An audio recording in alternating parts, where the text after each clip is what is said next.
Yes, Kareem hard hitter Mayfield. What's going on, Reem? What's happening, man? Shit just shaking and moving through these city streets. Yeah, you know how it is, town business city situation. So you headed to the lab. Yeah, man, I'm just out here on a Sunday. Shit, just making it do what it do, getting prepared for a couple of things after this after this week.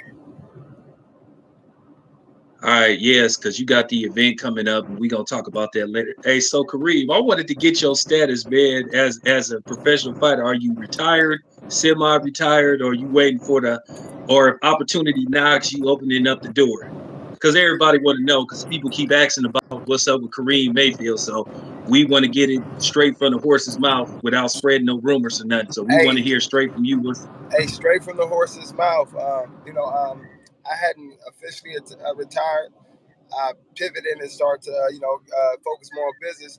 But to answer your question, man, yeah, if the opportunity presents itself and I have a good amount of time to get prepared for the fight, absolutely. The money's right, absolutely. At the same time, we know though, for they're known for giving me the last minute notice. I was just recently offered that Broner fight, maybe about it's almost been probably almost several months now, almost a year. But I was definitely ready to come out of retirement, if you want to call it retirement. Although I had never officially retired, but I stayed in decent shape, so I was willing to take that fight.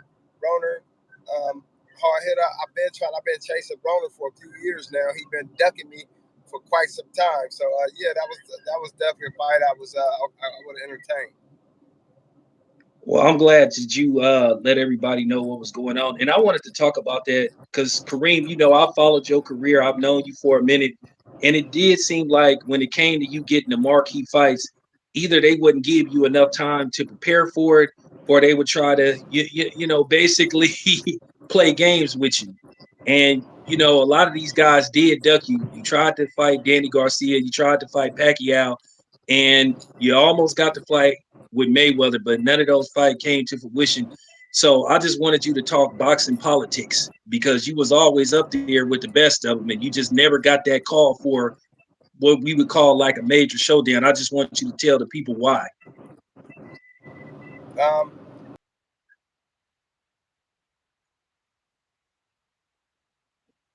Whatever. When you're on the B side, you don't have a specific promoter. But to be honest, though, kind of going back to what you said, I actually did get that call a couple of times though, and for whatever fight. And for whatever reason, I took the fight. As you know, they called me for Sean Porter to fight Porter. Some time ago, and I decided to. I said yes, and that was a last minute notice. But the bag they were offering, I said, I'm shit. I said, let's get this money, and flew down to Los Angeles, and they decided to not take me as an opponent, and yeah, for whatever reason. And then they called me for Spence too. They called me for Spence to fight Spence, and for as an opponent. Then about a week later, it's like we decided to go with another guy. But to answer your question, I do definitely think though because for one, my style being as awkward as it was, and as of aggressive. A lot of these boxers, man, I was like ruffling their feathers, man. So I was definitely a hard opponent to go up against for sure. And another reason, I don't know, I just feel like with all the politics, if you ain't really signed to that right person, or if you don't have this, this big following, it's hard to get a break. But I think that was a mistake on their behalf because I definitely had a huge following around the Bay Area, and I just think in hindsight I would have, uh, you know, um, besides me throwing the fights, I would have brought more notice that I had a huge fan base. So a lot of times black fighters they don't really have like a huge fan base like the other races of people may have because they got countries behind them. And some black fighters may have a community, a family, or like a community behind them, but not really a national backing. but I had the Bay Area, man. The Bay Area, we a whole movement in ourselves. It's a whole culture in ourselves, And the Bay Area, shit, man. We get down with the y'all heard get down with the get down, man. Black, white, or brown, we get down. You know what I mean? When we get my yellow people, man, my red people. You feel me? But nevertheless, man, it's a Bay movement, and they continue to show their support out here with all my other endeavors. Wow. So you saying officially that Team Spence backed out of a fight with you? Absolutely, Team Spence back down fight with me. It was, people like, oh, you trying to say Spence duck you? I mean, I feel like ain't no fighter ducking no fighters like that. Well, some are though, but I mean, as far as normally fighters they be ready to lock up, they be ready to get it in. But his handlers, for whatever reason, definitely didn't think I was a good fight for him to take at that time. So, yep. But I'm just saying that to say is that I definitely obliged to take those fights. The big fights that was offered to me, and for whatever reason, they didn't give me the opportunity. And it's been odd times where a lot of times you don't want to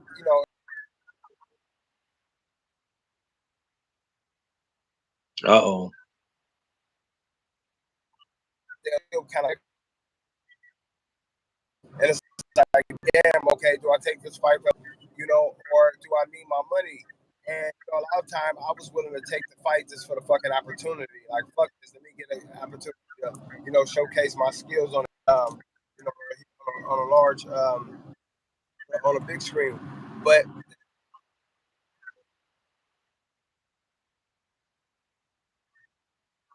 you know, Well, you still that's unfortunate to hear about that because I mean I've seen you fight in person, I've seen you fight on TV, and I do think it's not fair. And it's funny that you brought up the politics that's going on with black fighters because that's one of the problems that I've had, in particularly with the PBC. I've called the PBC out several times about their treatment of black fighters, and particularly Al Heyman, because I'm looking at the Spence Crawford undercard.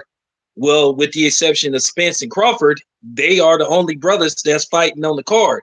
And I noticed that the PBC seemed to have this thing with just catering to the Hispanic fighters. So I wanted to, if that's funny that you brought that up, have you ever had a call or had a scheduled meeting with Al Heyman? No, I've never. I've never.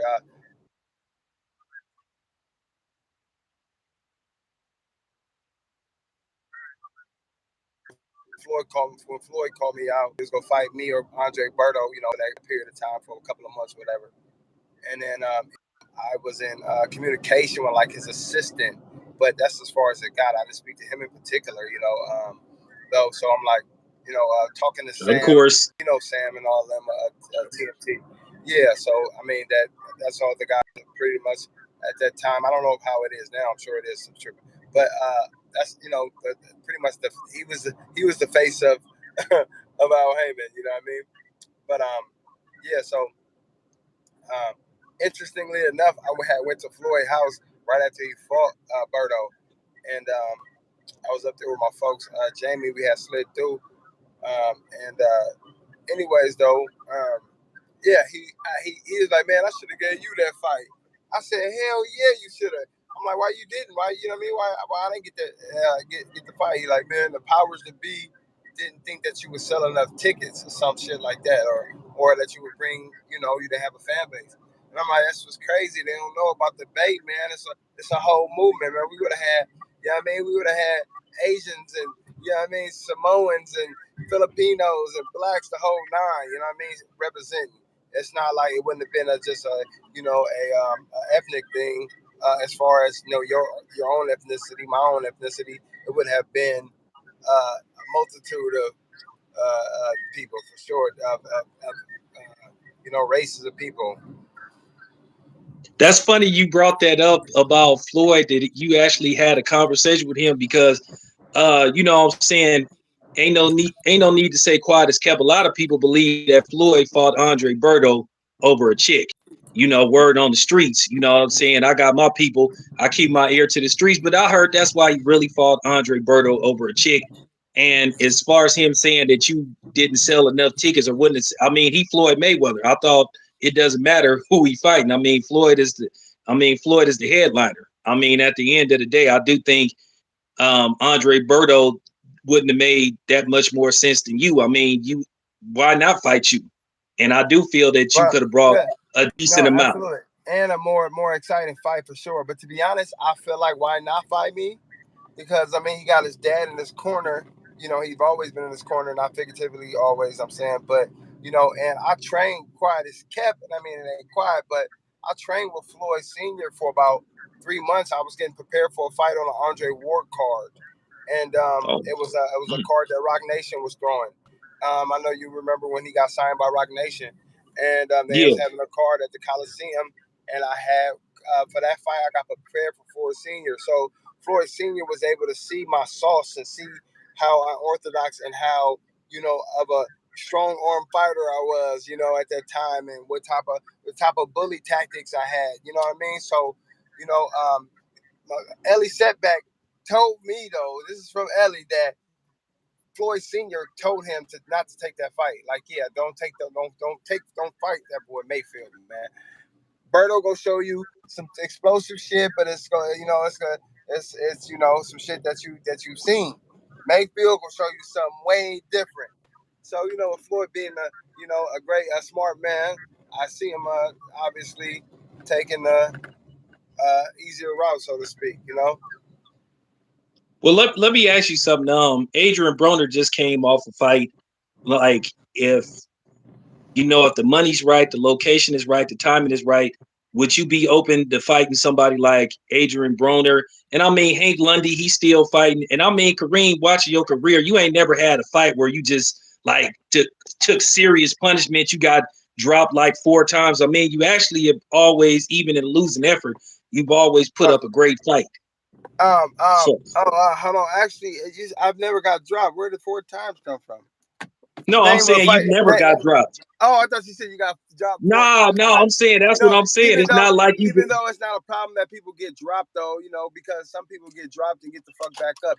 Some people get clipped on the chin and wobble, but as long as you come back to win the fight or even come back to show that you was resilient, you feel me? That's all that matter. But okay, I thought you said you got dropped, but no, nah, yeah, nah. yeah, no. Hey, segueing off what you were saying though, I've never been beat up, battered, or bruised in a fight. Even the fights that, and I swear on everything I love, like watch any of them L's.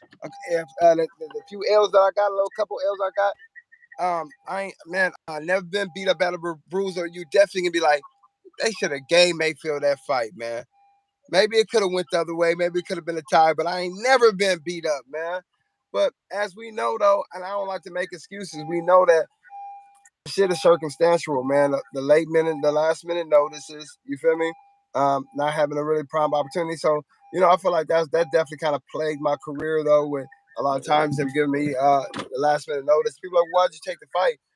I wasn't fighting as much as I should have. I was going a whole year without fighting due to not having a promoter, or my promoter put me on the shelf top rank. You feel me? They had me, and I lost. Actually, that's when I lost my title on signed to top rank. You feel me? From being on the shelf for a whole year. You feel me? And they should have. And then I lost the title from being inactive. So and then. But like I said, I was going to say that all the shit was circumstantial. And then when I came back to fight, who do I fight? Delorme, you feel me? With a month notice. Like, come on, man. Like a year off and a month notice. Come on, like, you know what I'm saying? Like, I ain't gonna throw all the other little shit that was like shady, but nevertheless, man, I feel like I definitely a lot of times they wasn't giving me a fucking fair shake, and I know that's life at the same time, and that's boxing. But yeah, nevertheless, man, I've moved forward and still, living my life successful and abundantly. All right, so you doing a promoting thing now, and I noticed you trying to, you know, help groom some of these these young fighters out here. So can you tell us what you've been doing and what you got coming up? Yeah, yeah. So I got the right now. I'm actually so yeah. I have a what I'm passionate about is giving back to the youth. And my passion project is my mentorship group called Soul Champ. That's SOUL Champ. So be a champion of your own soul. And what that means is basically, for the most part, I mean, what I'm doing with them is just not only teaching them the sweet science of boxing and all the lessons that come with that, but also life skills, job readiness, mentorships, the whole nine, and shit. I actually I'm offering, starting to offer for the new school year, the some tech. So I incorporated tech in my program now. So it's not only boxing and mentorship and mindfulness. It's also tech. So they'll be learning how to build their websites. They learn how coding, mobile apps, the whole nine. So it's a good look. They're with technology moving so rapid, man, we can't get left behind. And I'm gonna make sure that so they'll learn how to you know uh, protect themselves, and shit, build some websites, and potentially be some techies or be some fighters, or just know how to have some other tools in their belt, just later on in life. So that's a good look. And so I'm also this Saturday I'm throwing a amateur fight, my first amateur fight that I promoted, as you know, or maybe you don't, but you do know. I promoted 4 shows already, professional, a championship bout also out here in the city, San Francisco. But this is gonna be my first amateur fight, and we look to have a few of the young upcoming number one in the nation fighters fighting on the card. And man, looking to have this is a good show. It's gonna be outside, a lot of space, good venue, and yeah, man, we gonna have a guest of special appearance from the undisputed world champion, he ain't pound for pound, but he's my pound for pound, Devin the Dream Haney. So yeah, man, he's gonna make a special appearance, show up for the youngsters. So man, I'm excited about that. That's funny. I just talked to Bill. I talked to Bill yesterday. Me and him kind of know behind the scenes what's going to be Devin's next move. You know, Reem, you probably know, but I've been sworn to secrecy. I can't tell what's going on with him. But so Kareem, give everybody the address and tell everybody how to get there, and tell people, if you don't want to drive to Frisco, I recommend you catch Bart, get off at Civic Center Park, and what I'm saying, catch a Lyft or Uber. But tell everybody Mhm. once again the event and how to get and what's the address and what time it starts. So the event is here we go right here. Boom. 762 Fulton Street, San Francisco, California. Showtime is at 1 p.m. As I mentioned, we got all the elite fighters coming out of San Francisco, out of Bay Area. And yeah, man, it's going to be a good event outside. So dress accordingly. And it's going down, man. So, Hey, Kareem, I'm gonna try to tap in with you Friday. I'm gonna hit the job up. I'm gonna seeking a donate some products like they did the last time. But that's between me and you. I absolutely. think I can work some. I think I can. I think I can get some stuff for us. I got that kind of plug. I've been at the job 10 years, Right. so I'm gonna Well, talk to the bosses. We gonna see can we get oh, some beverages, some water, and some stuff like that. right. I'll drop it off to you. You know what I'm Okay. saying? But yeah. One Okay. more time, Kareem, tell everybody how to get to this event and the address, because we want everybody to show up and show out. If you got free time, come through, tap in. I'll be there. Right. Hey, yep. And if you don't got free time, maybe if your plans ain't that important, cancel those. Pull up. It's gonna be a good event. It's for a good cause. Um, I did mention that it's for a good cause for my Soul Champ program to be able to help 20 youngsters. With the computers and outings and I mean food, the whole nine. But nevertheless, I'm not looking for no handouts. But it is a fundraiser, so shit, it's all good. But yeah, though, as I was mentioning, uh, if you could come to 762 Fulton Street, San Francisco, California, showtime, 1 p.m. Hey, don't forget to pull up to 165 Mississippi for all your cannabis needs. Yes, indeed. Oh yeah, that's the plug to the store. I've been to the store. Y'all can come through to the store. It's a really nice store in a good location. You know, it's not too far from the Chase Center. What? This is about what 5 minutes from the Yep. Chase Center? Yep. Yes, sir. About 5 minutes. Uh-huh. Okay. Hey, Yep. well, Kareem, I wanted to ask you one last question before you go. I wanted to get your opinion on Crawford versus Spence. You know, Ooh. just break down the fight and just give a prediction who you think win or what you think might happen. So that's obviously going to be an explosive fight, and that fight is to be honest, that fight reminds me of some like an old school battle, bro. Like Hearns and Hagler or something. Yeah, I remember that. Yeah, man, it reminds me of gives me an old school feel, and it also I just man, it's gonna be a hell of a fight, bro. They both no give, no, no mercy type of mentality, and yeah, man. But who I see actually pulling off that victory is Terrence Crawford, man. Terrence Crawford rock. Kareem. Now they gonna come for you because you know anybody that picked Terrence Crawford to win, you know they cut. So just be careful, Kareem. So I'm just now I'm I, just fucking with you. I already know. Yep, I think Crawford because Crawford, man, I've just seen a little bit more spunk out of him, bro. Just a little bit more spunk out of him, and I've seen him just go a whole nother gear, a whole nother level, bro. And I just say, to be honest, I felt like Spence is a dog. He's a dog, but he just got a little few more tools in his bag, man. All right. Hey, I don't know if you know or not, Kareem, but it was just announced. I definitely got to get your opinion of this before you go. Jamel, not Jamal, is going up 2 weight classes from 154 to 168. I heard it may be a catch weight at 165, but he's going up 2 weight classes to fight Canelo in Las Vegas on September the Uh, third, the 30th. What do you that's think of that, man?